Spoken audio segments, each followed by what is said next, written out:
Hey, welcome back to Two Old Geeks Talking. I'm Rob.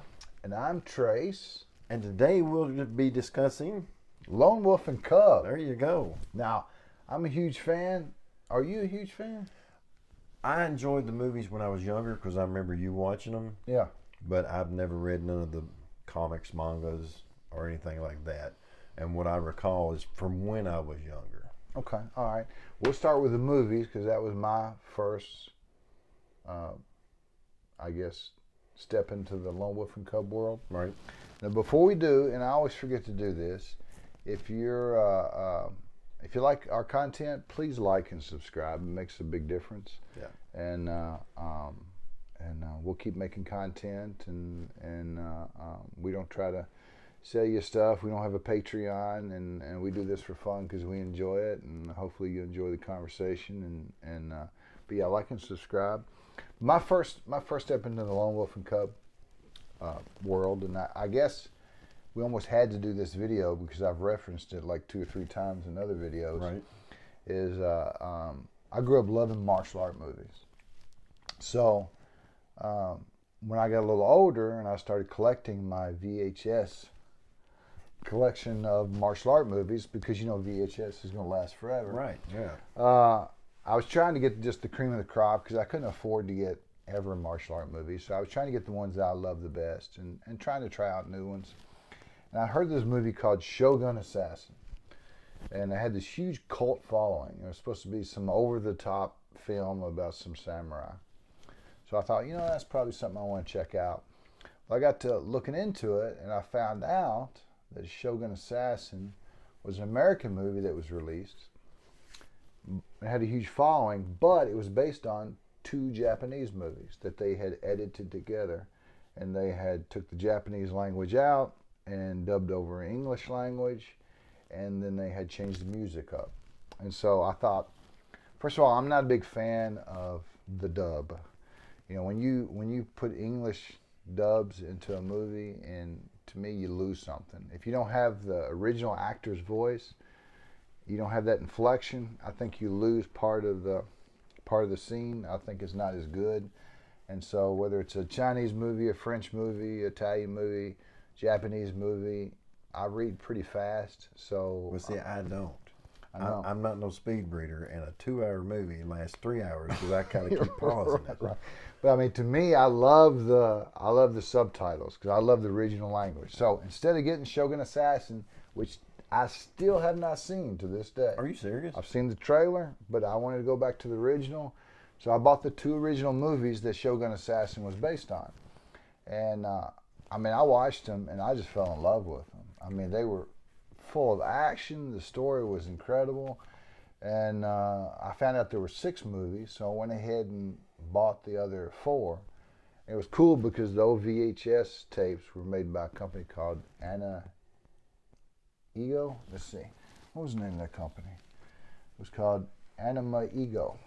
And so I bought the VHS tapes, and when you put them all together, all 6 of them, they had a picture of Ogami Ito crossing over top of a bridge. Right. And they just looked so good sitting there on the shelf. So like the spine the made spines, a picture? Yeah, made a picture. So it's like a puzzle. It's just pretty cool. So what was your first experience with Lone Wolf and Cub? You introducing them to me when I was younger, and I think the reason I remembered it so much was because nowadays most things are super cinematic. Everything's over the top, CG and everything, but this was really a beautiful, some of the scenes and shots and stuff was really just beautiful and set up. And then the blood, as a kid, you see that much blood and you're thinking, yeah, and the blood was like not blood color. It was red. oh no, it And was like maple syrup kind of. Yeah, I mean, it was just the most red, Right. Unrealistic blood as could be, but there was literally gallons of it Right. in each film. So to tell you the story of Lone Wolf and Cub, it's about Ogami Ito, which was a Shogun's Executioner. And to understand that, you kind of have to understand a little bit about Japanese history, which I'm a huge fan of history. But during the Edo period, during the Tokugawa shogunate, the power there was kind of like a triangle. So you had the emperor at the top, and then you had the shogun, which is supreme military leader. He had a few people that worked for him. Underneath him, there were the daimyo, or the lords that owned land. Underneath them were the samurai, and underneath them were everybody else, merchants, peasants, everybody else. So that was kind of the structure of their society. You have to realize Japanese culture, for a while, they wouldn't allow you to travel out of the country, or they wouldn't allow anybody to travel into the country for like 200 years. So they were very isolated. So when you go back and read about ancient Japan, it's almost like, it's so different than Western culture, it's almost like reading about another planet instead of just another country. So the story of Ogami Ito is he's the Shogun's Executioner. So anytime a daimyo or a lord or a landowner screws up, the Shogun will ask them to commit seppuku, which is ritual suicide. So you take a knife and you disembowel yourself. Now, what's the difference between that and harikari or whatever? Actually, there's no difference. Harikari actually means cut gut, Okay. if you translate it, and seppuku means gut cut, if you translate it. So it's really the same thing. All right. So after you disembowel yourself, there's somebody called your second, which stands off to the side that at that moment of excruciating pain beheads you. So when the shogun would say that a landowner needed to commit seppuku, believe it or not, some landowners were reluctant to that. So he would send the Shogun's Executioner not only to alleviate their pain, but to make sure the job was done. And so... And he had to be like super skilled. Yeah, he had to be very, very skilled. And so he carried a Tanuki Sword, which everybody thinks of a katana, a sword, that all the swords were exactly the same. But the Tanuki Sword is a little longer and a little heavier than your typical katana. There were about 8 different types of katana. And so to carry one, you had to be pretty strong. And they were real popular, those types of swords, because they were heavier. They didn't require the care that a regular katana did. And you could actually cut through. Actually, they were also sometimes called a torso cutting sword, because they were so thick and so heavy. You cut the legs out from underneath the horse, or you could cut right through a torso, or cut through another blade. So it was like the best of the best. Yeah. It'd be like getting a drill from Harbor Freight versus getting a drill from Black & Decker versus getting a Cobalt. Absolutely. Okay. But those swords were very functional. So like regular katanas were decorated and attractive. Mm-hmm. A Tanuki sword was real, you just had an iron hilt on it, hardly any ornamentation whatsoever. It was real like working man's sword. So he would go and he would behead these people. So at his private estate, he had a shrine, and it had all the names of the people that he had beheaded, all the people that he had executed. And he would pray for their souls in this shrine. Well, also working for the shogun was spies and assassins. One group was called the Yugu Shadow Clan. And so that's the enemy throughout the 6 movies. And so this clan had people planted all throughout the government. And they wanted somebody in the Shogun Executioner's position. So what they did was they slipped into Ogami Ito's estate. They murdered his retainers, and they murdered his wife. And his wife hid their son. And they also planted inside his little shrine on his estate a tablet that had the shogun's name on it. So immediately after the murders, some samurai show up, some officials show up, which was also Yugu Shadow Clan. And they accuse Ogami Ito of praying for the shogun's death. And they say proof of that will be in his shrine. So they go to his shrine, and they look, and obviously they found the little wooden tablet. And so they order him to commit seppuku. Well, instead of committing suicide, he kills many of them, and he decides to become an assassin himself. That takes money away from the Yugu Shadow Clan, because they were typically assassins for the shogun. Also, it makes them lose face, or embarrasses them, because they can't take out one guy. I mean, that entire clan can't seem to take out one guy, so as long as he's around, as many times as they attempt to take him out, and they do throughout the 6 movies, then each time they fail, they become a little less in the eyes of everybody around them. One powerful scene, I'll let you talk about it. I'm sure you remember it. In the first movie, where he's got a son and he puts a ball on one side. Right, I do remember that, yeah. Yeah, tell me about that. Okay, so now correct me if I'm mistaken. So basically, he gives him kind of like a choice without actually the boy verbally speaking. If he chose the ball, then he was going to basically send him to his mother, right? Right. Execute him. But then if he chose the sword, then he was going to actually take him and travel with him. So that was basically the it was a real powerful scene. And he takes his sword, he flips it over, he drives it into the tatami mat, and he takes the kid's favorite toy, which was a ball, and lays it there. And he tells him, he says, look, I know you can't understand me. You're too young. Right. You're just an infant. But I know your soul understands me. So if you crawl to this ball, I'm going to end your life and send you to your mother. Yeah.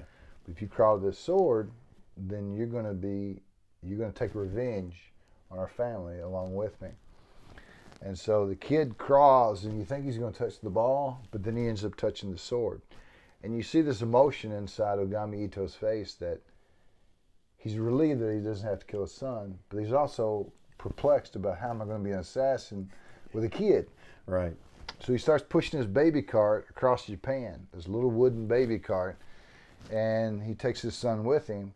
And it's the people in the countryside that give him the name Lone Wolf and Cub. And he never called himself Lone Wolf and Cub. And it's just the people that saw him and knew he was an assassin. And so imagine this assassin pushing this baby cart across ancient Japan, taking jobs from here to there. So it was a real powerful scene. The guy that played Ogami Ito is named Tomisiro Wakayama. Okay. And he's a little different than, I mean, first of all, I guess he had a dad bod before the term dad bod come out. Yeah, that's what I was going to mention on into the conversation. You know, he wasn't like what we imagine today as being like an action hero, super chiseled and everything like that. I mean, but the man had skill.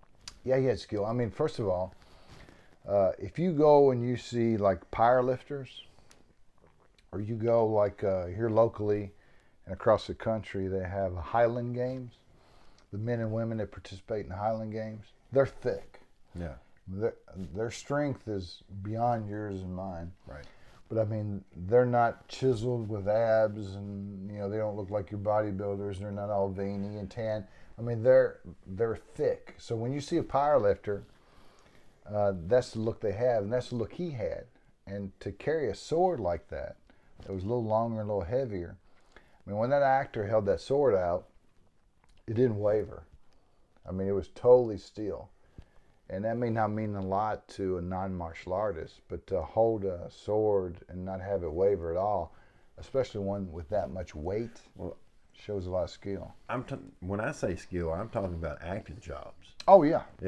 I mean, the guy had the martial arts and the abilities and the talent, but he was a good actor as well on top of it. Yeah, Wakayama, he went to the director when these movies come out in Japan back in the 70s, and they made the first, there's 6 movies, and they made the first 3 in 1 year. They made 3 of them in 1 year. That's crazy. So he went to the director's house, and he knew he was thick, and he knew he probably wasn't what they were looking for. But he showed him his sword skills, and he did some somersaults and stuff to him, and he proved to him, hey, a big man can move. Right. So they ended up giving him the job. But that actor, I can't imagine anybody else in that role, even though there's been other people in that role, and we'll talk about it later. Well, his swordplay didn't change throughout the movies. I mean, when you saw one fight, you knew what you were getting, but he was good at what he did. Oh, They didn't try to add to it and say, okay, we Yeah. want you to add this flourish or anything. The man already had skill, and you were expecting it. Yeah, there was I've been a fan of Lone Wolf and Cub for years, and I got to talking to a guy from Japan online, and he was telling me how that you don't see a lot of these movies now because there's not a lot of young men in Japan that had good sword skills. And back in the day, that they still had good sword skills. Right. That Now in Japan, they're really cracked down on violence on television and violence in movies. Okay. And so that's part of it. And then also, they say when they try to make a samurai movie that the young people just don't have the skills. It was obvious that guy. I mean, being a martial artist myself, when you watch that guy, Wakayama, when you watch him perform sword techniques, I mean, he's spot on. He's spot on. So I watched these 6 movies, and I was a huge fan. And so it's funny because when I first got them, I got them on VHS.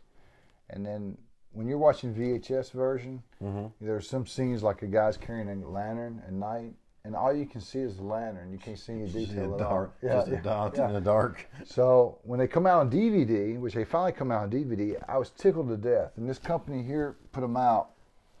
They finally come out on DVD. It's Anime Ego. And they did such a good job. In each Lone Wolf and Cub, they put a little description of like ancient Japan history, some of the terms that you might see in the movie. That, you know, if you were watching the movie, you didn't know anything about history, it might be a little confusing. So they really went above and beyond. And so watching them in DVD after watching them on VHS was incredible. That's just amazing you still have that intact. So now I've got them on Blu-ray. Crichton come out with them on Blu-ray. And so here's the thing about people our age. You know, I enjoyed them on VHS. And then when they come out on DVD, I was just blown away. And now they're on Blu-ray, I'm blown away again. The texture in the clothing, the detail in the background is incredible. And so if you're not our age, you don't appreciate that. So when you pick up a Blu-ray and you've only known Blu-rays, right, you don't pay attention to that. But Crichton did such a great job. They had all 6 movies, Lone Wolf and Cub, Sword of Vengeance, Lone Wolf and Cub, Baby Cart at the River Styx, Lone Wolf and Cub, Baby Cart to Hades, Lone Wolf and Cub, Baby Cart in Peril, Lone Wolf and Cub, Baby Cart in the Land of Demons. And the very last one, which I really didn't care for the last movie as much, Lone Wolf and Cub, White Heaven and Hell. It was, they kind of delved a little bit into the supernatural in that one. But they had a did they stick fairly close to the mangas? Yes. Yeah, they did. But you have to realize the movies are only probably, there's 6 movies, so it's probably about 10 and a half, 11 hours.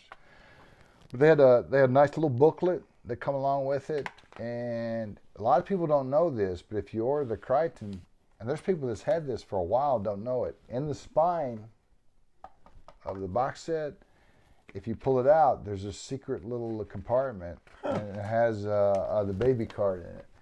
And, like the blueprint in it? Yeah, blueprint to the baby part and all the stuff that comes in it. That's too cool. There's people that's had that for years and didn't even know it existed because they don't advertise it anywhere.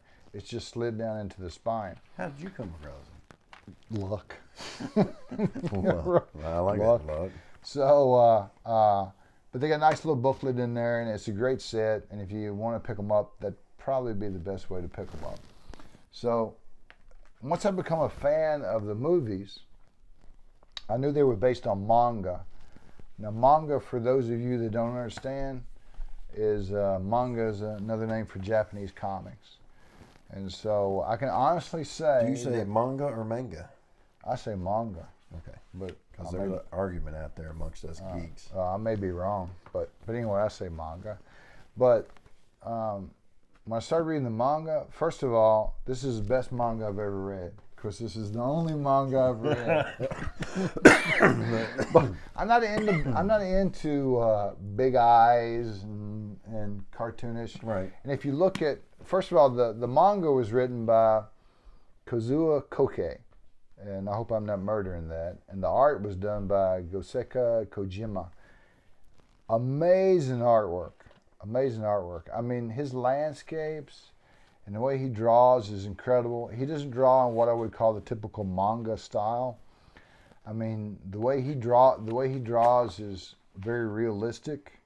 And so all his artwork is incredible. I would say it was more American kind of style. Or what would you say, Eastern? Or not Eastern, yeah, and maybe that's Western, one reason I like more it, of a Western style. Considering the other manga.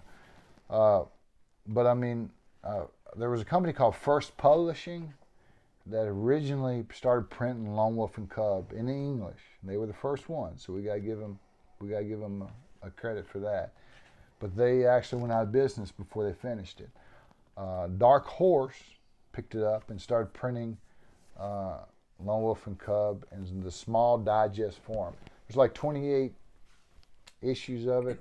Each one of them have over 300 pages, almost 9,000 pages to this entire story. And then after a while, they started printing these omnibuses. And the omnibus has 3 of the digests inside of it. And they're printed in the American language. Manga is read this way, whereas American comics are read this way. So these are out of print. They may come in print someday, but they're hard to find. And so some of these I've seen on eBay between $200 and $300. Good. And they were originally $19. So I actually used some of my stimulus money to pick up some of this. Thank you, Mr. Biden. Thank you. I'm going to use mine to pay taxes. Right. So anyway, but the manga's off the chart. Unbelievable. First of all, the Western people have a different way of thinking than Eastern people. So it just goes to say that the storytelling in a book written by a Japanese writer is going to be different than storytelling from a Western writer. And so these stories are just so good, and they're so original. And they come in episodes, and they're printed in chronological order. I won't tell you how the series ends, just in case you feel like you want to pick it up. But if you think you want to pick these up, you better pick them up and pick them up quick, because unless they come back into print, they're hard to find, and they're very tough to track down. But the manga, like I said, is incredible. Now, the movies in the manga, there's a lot of violence in there. So if you're opposed to violence, stay away from it. And I'm not talking just about violence against men. There's violence against women, violence against... They didn't discriminate. Violence against children. I mean, that time in history in Japan was a beautiful time, but it was a brutal time. And they do a good job in the manga, and they do a good job in the movies of showing that. So if you're opposed to that, certainly you wouldn't. I mean, the very first scene in the very first movie is Ogami Ito killing one of the daimyo, one of the lords, which is probably about 10 years old. So he's beheading a 10-year-old. So that kind of puts you on the right track. So if you have trouble with that, then you would probably have trouble with the rest of it. But like I said, when they filmed the movies, they filmed it in the 70s. A lot of Japan is grown up now, so it's industrial. Right. So it's not saying that there's no countryside in Japan, but it's hard to find countryside that doesn't have power lines or modern buildings or modern roads. Planes and... Right. Yeah. So back in the 70s, there was actually some portions of Japan that were pristine in the way they always were, and there wasn't a modern thumbprint on them. So going back and watching those movies, you can see a lot of Japan and get a sense of ancient Japan. I mean, they're beautiful. And the landscapes and stuff in the manga is incredible. So I went from the movies to the manga. Have you read any of the manga? No. Oh, you should. You should. You like it. I think you'd like it. So I found out just a few years ago that there was a TV series. And the TV series ran in Japan. And I thought, man, that can't be any good.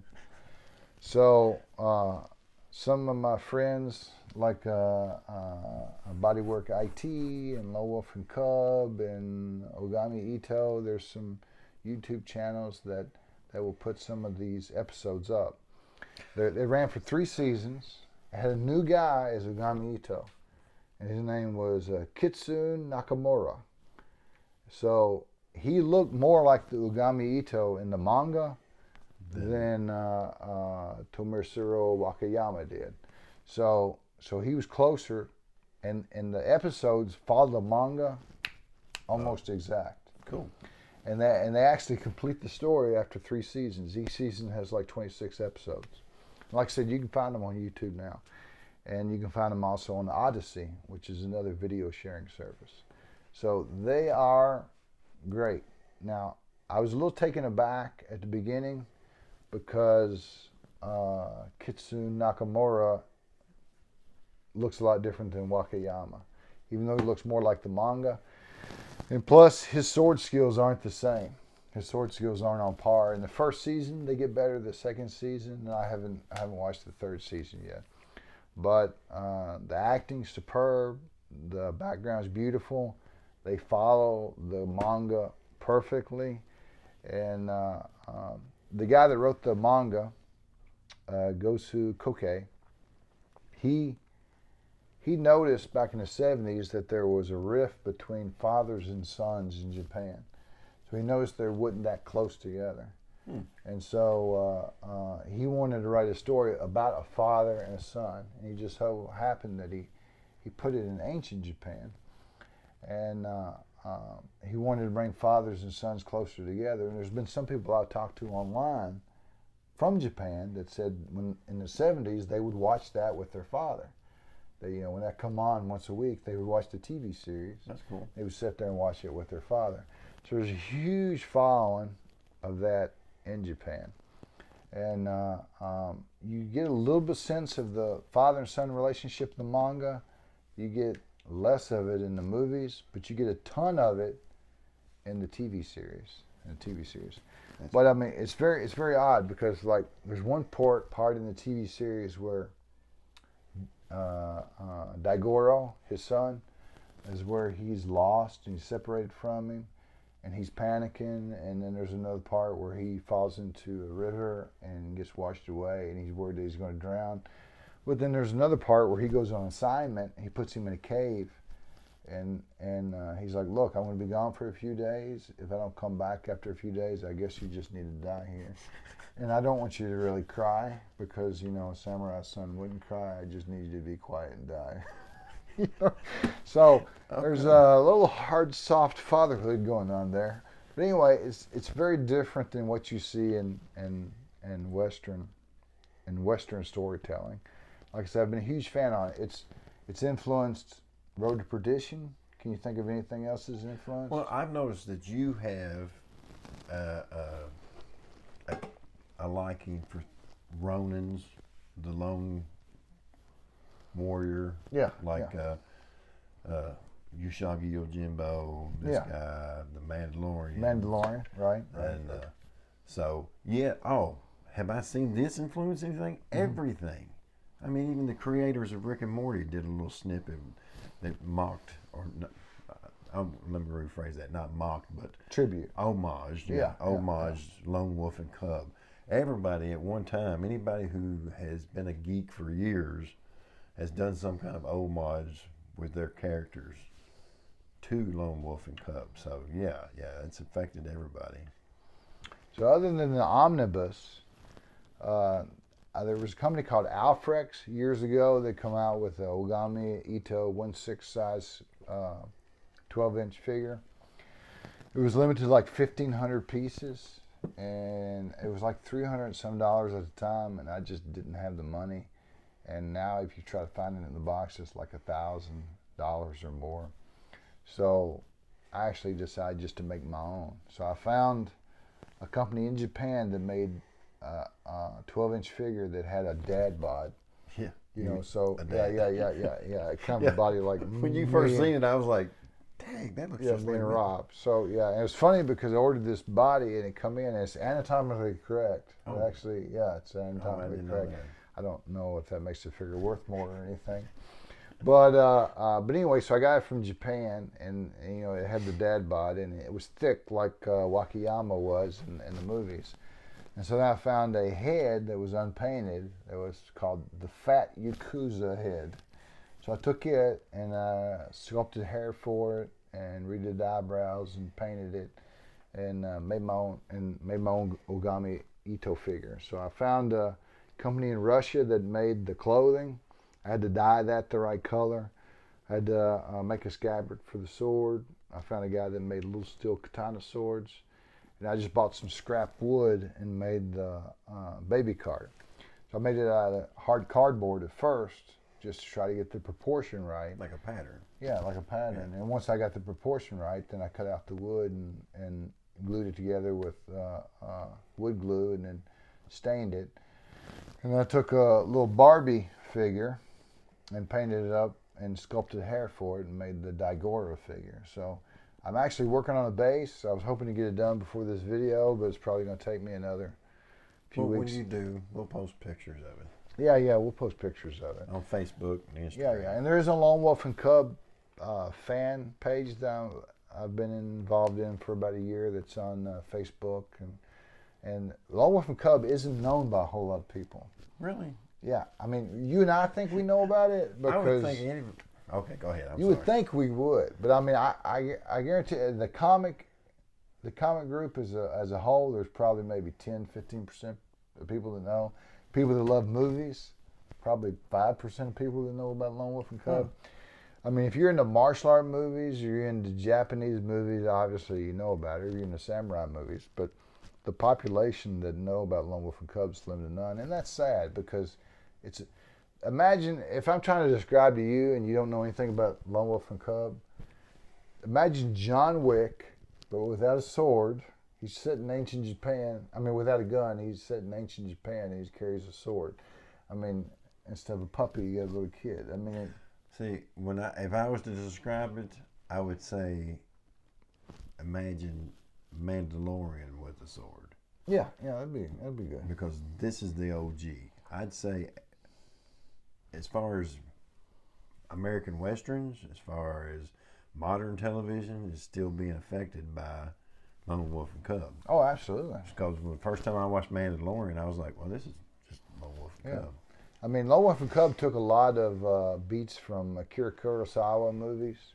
I mean, there's something, and we've talked about it, and I don't know how you put it into words. I call it like a kind of a Zen moment. There's sometimes in the manga where you'll have pages and pages of him just traveling with like beautiful landscapes in the background. When you watch Samurai Jack, right? We talked about Samurai Jack. Yeah, there's just moments where it's just a scenery. Right, it's just him walking, and that's peaceful. So, like when you watch movies like Return of the Dragon with Bruce Lee when he fought Chuck Norris in the Coliseum, they kept cutting from that fight to like a kitten watching them fight. And so you get those real violent moments, those real kinetic moments, and then you cut to these real peaceful moments. And it's just like, it's real zen, it's just real peaceful. And you see a lot of that in the manga, you see a lot of that in the movies, and that really is copied from the Kurosawa films that come before. So let's see, we have a winner from our last video. We give away a sword. A sword, man. We give away a sword. Right. Yeah. Cool Are we awesome or not? Are we allowed to do that? Yeah, I guess we can, yeah. It's a Game of Thrones long claw. And who was the winner? And the winner is Jason Rucker. Okay, Mr. Rucker, you won. We'll get that sword to you as quick as we can. And today we're going to give away these DVDs because I have them on Blu-ray now. I don't need the DVDs. I have all 6 of them, but I got 4 of them. So beggars can't be choosers. But these are fantastic, and if you don't know anything about Lone Wolf and Cub and you don't own these, you'd be crazy not to comment and not to like and not to subscribe. Because if you subscribe and you like and you comment, you get these for free. So, I mean, where else you can get something free? Right? Yeah. Anything you want to add, brother? No, not at the moment. I think you pretty much are the expert on Lone Wolf and Cub. All right. Okay, all right. Well, I think we're done for now. Are you done? I'm done. Okay, we're done, man. Okay.